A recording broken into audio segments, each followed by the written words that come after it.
नमस्कार, ABC news देख रहे हैं आप। मैं हूं आपके साथ सोहन सिंह। वक्त उछला आपका राज्य आपकी खबरों का, जिसमें सबसे पहले बात करेंगे उन लोगों की जो लॉकडाउन के दौरान भारत में फंस गए थे। दरअसल पाकिस्तान के कई लोग कोरोना वायरस की वजह से लगे लॉकडाउन की वजह से भारत में फंस गए थे, जिन्हें आज उनके वतन वापस भेजा गया है। आपको बता दें कि कोरोना वायरस के चलते भारत में लॉकडाउन लगा था, जिसकी वजह से कई ऐसे परिवार हैं जो भारत में फंस गए थे, लेकिन आज वही परिवार अटारी वाघा सरहद के जरिए पाकिस्तान अपने वतन के लिए रवाना हुए। पुलिस के मुताबिक ये लोग लॉकडाउन से पहले भारत में आए थे और उसके बाद वापस नहीं जा पाए थे। आज 142 के करीब लोग पाकिस्तान अटारी वाघा सरहद के जरिए रवाना हुए, जिनमें से 133 के करीब पाकिस्तान के नागरिक हैं।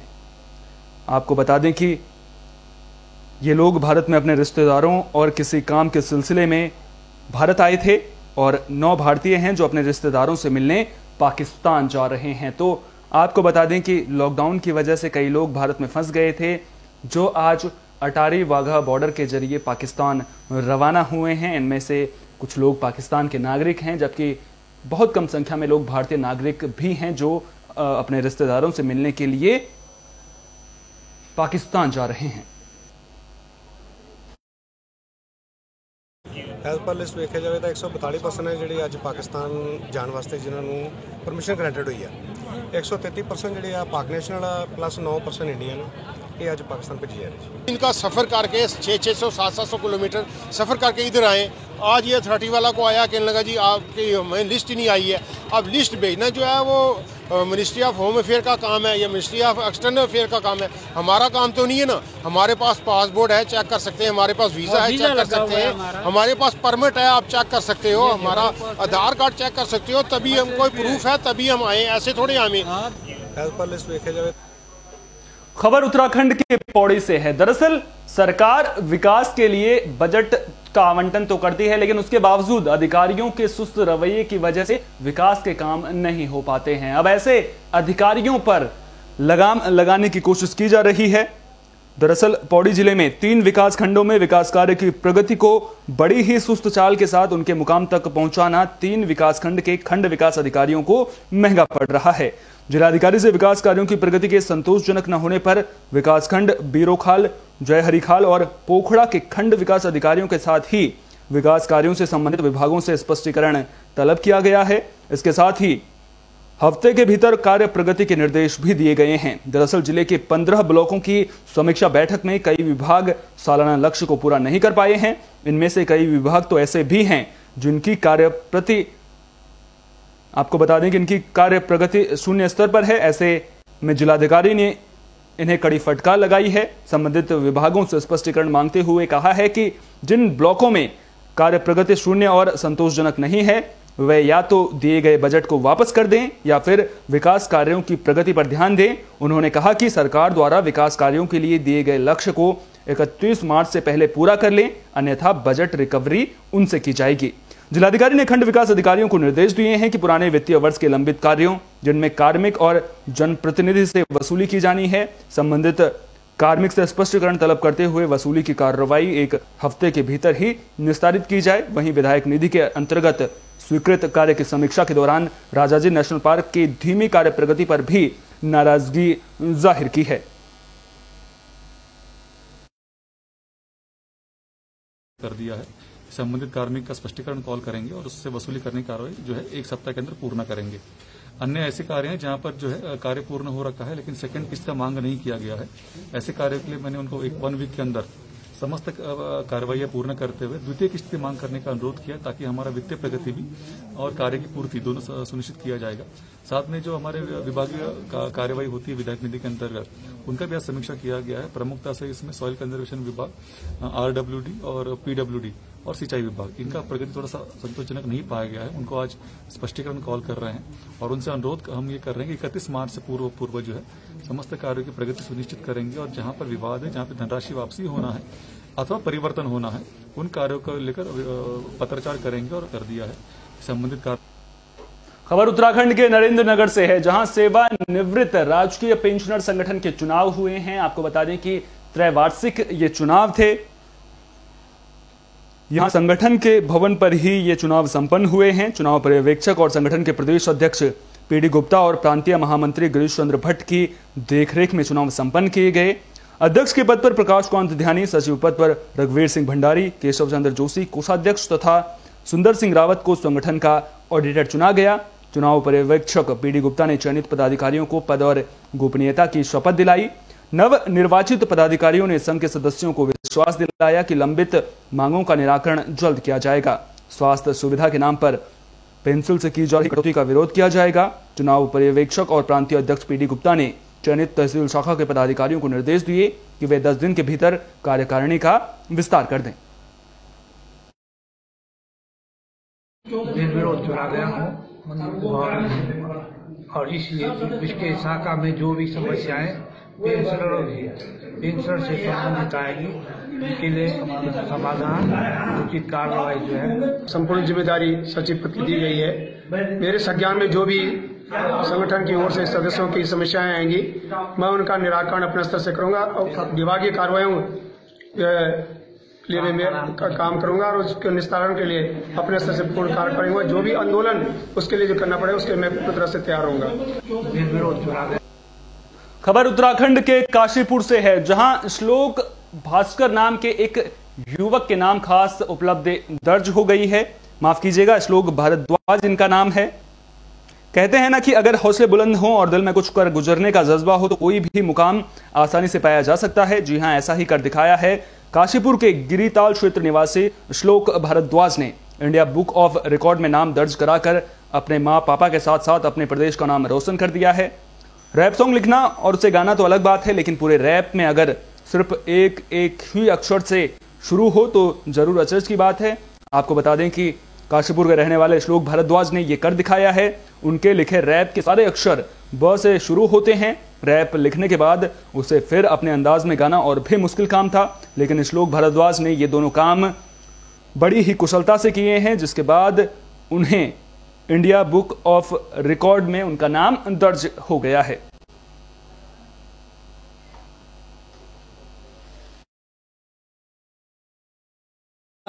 अक्षर प्रयोग नहीं किया, पूरा गाना खाली बा अक्षर से बना हुआ है। बाकी लिखने का मुझे लगभग 2012-13 से मैं लिखने का शौकीन हूँ। फिर जैसे जैसे धीरे धीरे हिप हॉप की पहचान हुई इंडिया में तो मुझे भी थोड़ा शौक लगा, तो तब से मैं भी कर रहा हूँ। बाकी अभी चल ही रहा है, मेहनत जारी है। नहीं की करे तो एक आर्टिस्ट के लिए मतलब अपने आप को ग्रो करने से अच्छा कोई बात नहीं होती। तो मेरे लिए मतलब वही चीज़ है। ऐसा नहीं कि हाँ मुझे वहाँ तक पहुँचना है, वहाँ तक पहुँचना है। मतलब मैं जब तक काम करता रहूँगा, जब तक मैं अचीवमेंट पाता रहूँगा। स्कूल में पढ़ते थे वो हम मेरे को रैप लिख के ला के सुनाता था कि मैंने आज ये लिखा, आज मैंने वो लिखा है। उस टाइम पे उतना ज़्यादा अच्छा नहीं लगता, लेकिन धीरे धीरे टाइम के साथ साथ वो अच्छा होता गया। अब उसने इंडिया में एक रिकॉर्ड बनाया है जो एक गाना है जिसमें हर शब्द बास है। वो कहीं ना कहीं मेरे को लगता था कि वो कुछ कर सकता है। तो अक्षर खबर पंजाब के अमृतसर से सामने आ रही है, जहां एक युवक की गोली मारकर हत्या करने का मामला सामने आया है। आपको बता दें कि आरोप 3 युवकों पर लग रहा है। मिली जानकारी के मुताबिक पुरानी रंजिश के चलते इस वारदात को अंजाम दिया गया है। पुलिस मामले की जांच कर रही है। दरअसल अमृतसर के पुलिस स्टेशन गेट हाकिमा के तहत टपई इलाके के एकता नगर में आधी रात को गोली मारकर एक युवक की हत्या कर दी जाती है। मृतक का नाम साहिल है, जो करीब 23 साल का है और वो शादीशुदा है। उसका एक 4.5 साल का बेटा भी है, जो अपने माता पिता का इकलौता बेटा था। सूत्रों के मुताबिक साहिल रात में खाना खाने के बाद टहलने के लिए घर से निकला था। इसी दौरान 3 बदमाश मोटरसाइकिल पर आए और उनमें से 2 युवकों ने साहिल को बाहों से पकड़ लिया और एक तीसरे लड़के ने उस पर गोलियां चला दी। तीनों लड़के घटनास्थल से भाग गए। जब उसे गंभीर हालत में अस्पताल पहुंचाया गया तो डॉक्टरों ने उसे मृत घोषित कर दिया। मामले की जानकारी मिलने के बाद पुलिस ने मामले में जांच शुरू कर दी है।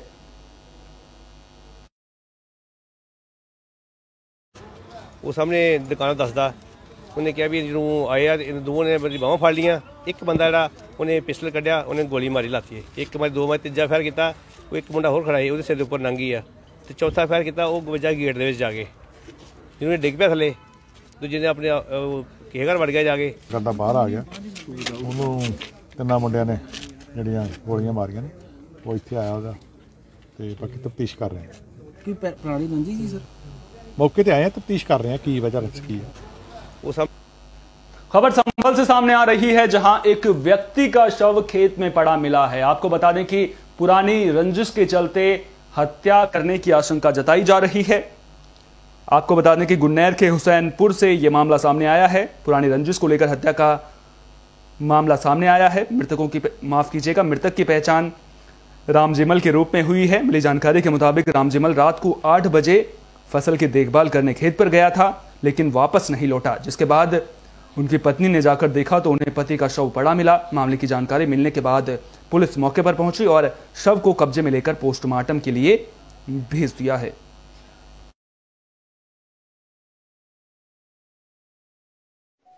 आज शाम थाना गुन्नौर के अंतर्गत यह सूचना प्राप्त हुई कि एक अज्ञात व्यक्ति की लाश एक खेत में बरामद हुई है। मौके पर पुलिस के द्वारा जांच पड़ताल की गई तो यह पता चला कि इनका नाम रामजिमल निवासी हुसैनपुर सैलाब है। इनकी उम्र लगभग 55 वर्ष है। इनके परिवार के लोगों के द्वारा बताया गया कि परसों ही अपने घर से जानवर चराने के लिए निकले थे तथा उसके पश्चात वापस नहीं आए। इनके गले पर हल्के चोट के निशान हैं। परिवार के लोगों के द्वारा दी गई तहरीर के आधार पर मुकदमा पंजीकृत करके संदेह के आधार पर 2 लोगों को पूछताछ के लिए थाने पर बुलाया गया है। अग्रिम वैधानिक कार्रवाई की जा रही है। खबर फर्रुखाबाद से सामने आ रही है, जहां दुकान के विवाद को लेकर के मारपीट हुई, उसके बाद फायरिंग भी होती है और एक गोली छोटे बच्चे को लग जाती है। तो आपको बता दें कि संदिग्ध परिस्थिति में बच्चे को गोली लगने का मामला सामने आया है। दरअसल दुकान खाली कराने को लेकर विवाद हुआ था। यह पूरा मामला कोतवाली कायमगंज के इब्राहिमपुर गांव का है। गोलीबारी में एक 6 साल का बच्चा घायल हो गया था, जिसे गंभीर हालत में सीएचसी में भर्ती कराया गया है। पुलिस मौके पर पहुंचकर जांच में जुट गई है।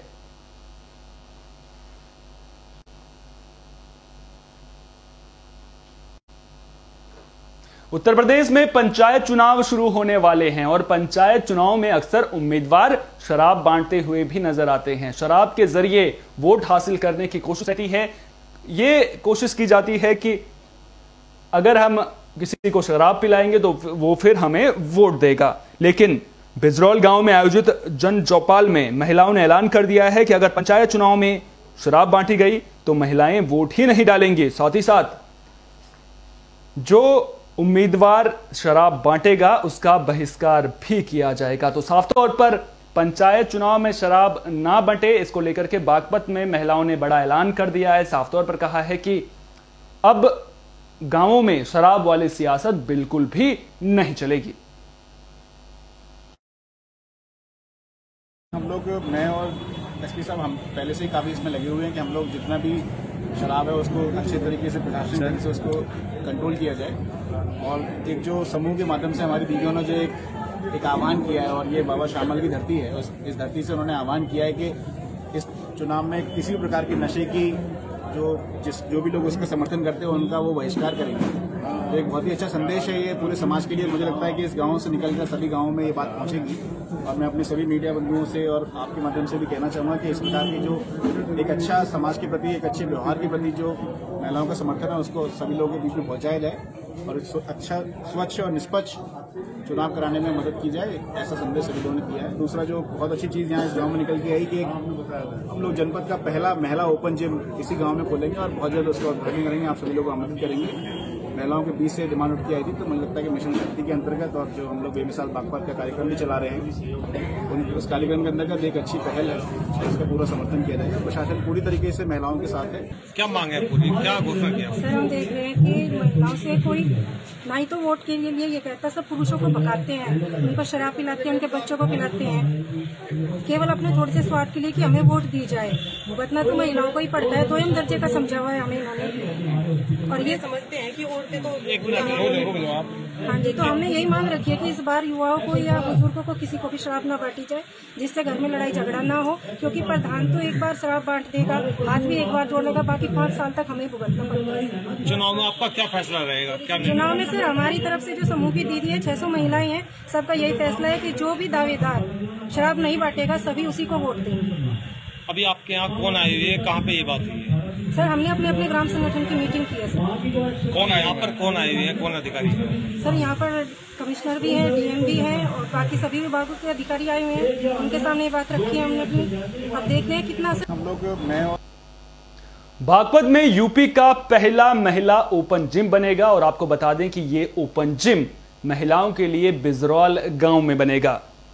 दरअसल घोषणा मंडलायुक्त मेरठ बिजरौल गांव में जनपद चौपाल के दौरान उन्होंने की है। जल्द ही इस को लेकर के काम भी शुरू कर दिया जाएगा, इसका आश्वासन डीएम ने दिया है। दरअसल तेजी से भागती जिंदगी में तनाव बढ़ता जा रहा है। आज किसी के पास खुद के लिए भी वक्त नहीं है। ऐसे में खुद को फिट रखने के लिए शहर की महिलाएं और युवतियां भी अब जिम जाकर पसीना बहा रही हैं। घरेलू काम में व्यस्त रहने वाली महिलाएं भी अब अपनी सेहत का ध्यान रखने लगी हैं। वो सुबह मॉर्निंग वॉक के साथ ही जिम भी जाती हैं। वैसे तो हर जगह ओपन जिम मौजूद हैं जहां पर पुरुषों के साथ महिलाएं भी जिम करती हैं, लेकिन यूपी में केवल महिलाओं के लिए ओपन जिम मौजूद है। अब जल्द ही बागपत के बिजरौल गांव में ओपन महिला जिम बनने जा रहा है। ये घोषणा मंगलवार को बिजरौल गांव में आयोजित जनचौपाल के दौरान मेरठ मंडलायुक्त सुरेंद्र सिंह ने मंच से की है। बड़ौद तहसील के तहसील दिवस में हमने और आईजी साहब ने समस्याएं यहाँ बहुत कम हैं और छोटी प्रकृति की हैं। मुझे इस बात की खुशी है कि आज जितनी समस्याएं आएंगी उनमें से लगभग 90% का निदान अगले 24 घंटे में हो जाएगा।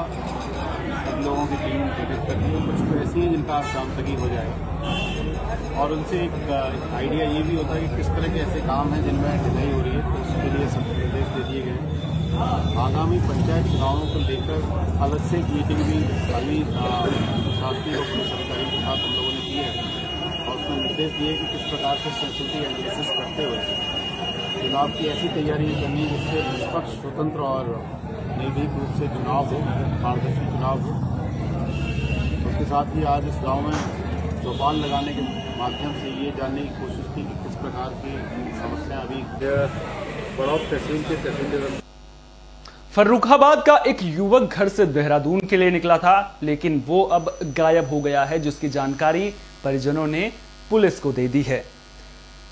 आपको बता दें कि युवक का मोबाइल फोन भी कहीं गिर गया है और मोबाइल फोन से घर पर एटीएम का पिन मांगने के लिए बार बार फोन भी आ रहा है। अज्ञात युवक परिजनों से एटीएम पिन मांगकर फोन पर अभद्रता भी कर रहा है। परिजनों ने मामले की जानकारी पुलिस को दे दी है। पुलिस मौके पर पहुंचकर मामले की छानबीन में जुट गई है। आपको बता दें कि ये पूरा मामला फतेहगढ़ कोतवाली के भोलेपुर बढ़ईन टोल का है।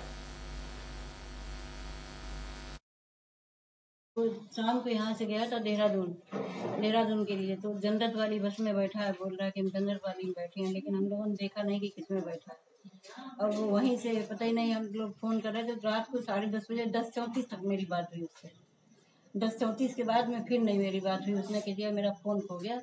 एक बार सिर्फ फोन किया कि हमें मेरा फोन लगा दो, शायद कहीं गिर गया हो तो मिल जाए, लेकिन फोन नहीं मिला है। और फिर उसके बाद वो कहाँ गया नहीं पता। एक उसके साथ लड़का था, वो नंबर है मेरे पास, वो नंबर हमको देंगे हम, तो उससे मेरी बात होती रही। वो कहता रहा कि हम देहरादून जा रहे तो हमने उससे कहा कि देहरादून छोड़ देना उसको भी, फोन उसका गिर गया। वो मुझसे यही कहता रहा कि हम देहरादून जा रहे हैं, और लेकिन बाद में उसने बोला बरेली। वो शाम को यहाँ से। इस बुलेटिन में मेरे साथ इतना ही। देश और दुनिया की तमाम अहम खबरों के लिए आप देखते रहिए विस्तार न्यूज। मुझे दीजिए इजाजत, नमस्कार।